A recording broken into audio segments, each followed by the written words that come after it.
ನಿಮ್ಮ ವಾಹಿನಿ, ಇದ್ದಿದ್ದು ಇದ್ದ ಹಾಗೆ. ಅವ್ರಿಗೆ ಒಂದು ಪಕ್ಷ ಇದೆ, 136 ಜನ ಅವ್ರ ಜೊತೆನಲ್ಲಿ ಶಾಸಕರಿದ್ದೀವಿ. ಅವ್ರು ಮಾತಾಡೋ ರೀತಿ 20 ಜನ ಇಲ್ಲ, ನೀವು ಮಾತಾಡ್ತಿರಲ್ರಿ. ಮತ್ತೆ ಯಾವತ್ತಾರ ಈ ರಾಜ್ಯದಲ್ಲಿ 100 ಜನ 50 ಜನನ ದಾಟಕ್ಕಾಗತ್ತೇನ್ರಿ? ನಿಮ್ಗೆ ದಾಟ್ತೀರೇನ್ರಿ? 3 ಸಾಲ ಹೇಳಿದ್ರಿ, 2018ರಲ್ಲಿ ಹೇಳಿದ್ರಿ ನಾನು ಏಕಾಏಕಿ ಬರ್ಲಿಲ್ಲ ಅಂದ್ರೆ ಡಿಸಾಲ್ವ್ ಮಾಡ್ತೀನಿ ಅಂತ. ಮಾಡಿದ್ರೇನ್ರಿ?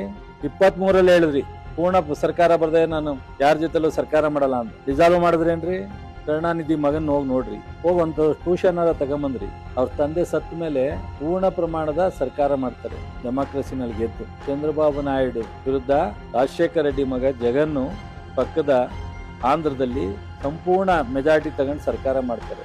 ಏನ್ ದೇವೇಗೌಡರ ಮಗನಾಗಿ ನೀವು ಮಾಡ್ರ ಸಾಕು. ಹೆಗಡೆ, ಬೊಮ್ಮಾಯಿ ದೊಡ್ಡ ದೊಡ್ಡ ನಾಯಕರು ಕಟ್ಟಿದ ಪಕ್ಷ ಏನೋ ಮಾಡಿ ನಮ್ಮಂತವ್ರು ಒಂದಷ್ಟು ಜನ ಇಟ್ಕೊಂಡು ಕಿತ್ಕೊಂಡ್ರಿ ಪಕ್ಷನ. ದೇವೇಗೌಡರು ನಿಮ್ಗೇನು ಸಂತೋಷವಾಗಿ ಕೊಡ್ಲಿಲ್ಲ, ಆದ್ರೆ ಏನ್ ಸಾಧನೆ ಮಾಡಿದ್ದೀರಾ?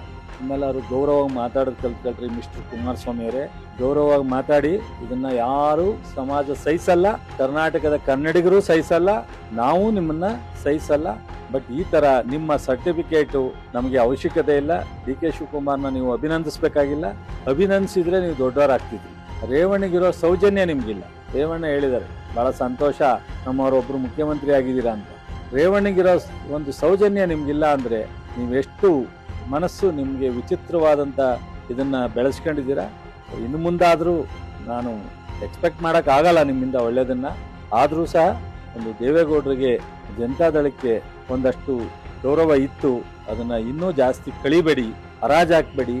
ಗೌರವವಾಗಿ ನಡ್ಕೊಂಡು ಗೌರವವಾಗಿ ಮಾತನಾಡಿ. ನಿಮ್ಮ ಸರ್ಟಿಫಿಕೇಟು ನಮ್ಮ ಡಿ ಕೆ ಶಿವಕುಮಾರ್ ಅವ್ರಿಗೆ ಅವಶ್ಯಕತೆ ಇಲ್ಲ. ಸುದ್ದಿ 3 ವಾಹಿನಿಯ ಹೆಚ್ಚಿನ ಮಾಹಿತಿಗಾಗಿ ಸಬ್ಸ್ಕ್ರೈಬ್ ಆಗಿ ಹಾಗೂ ಬೆಲ್ ಬಟನ್ ಒತ್ತಿ.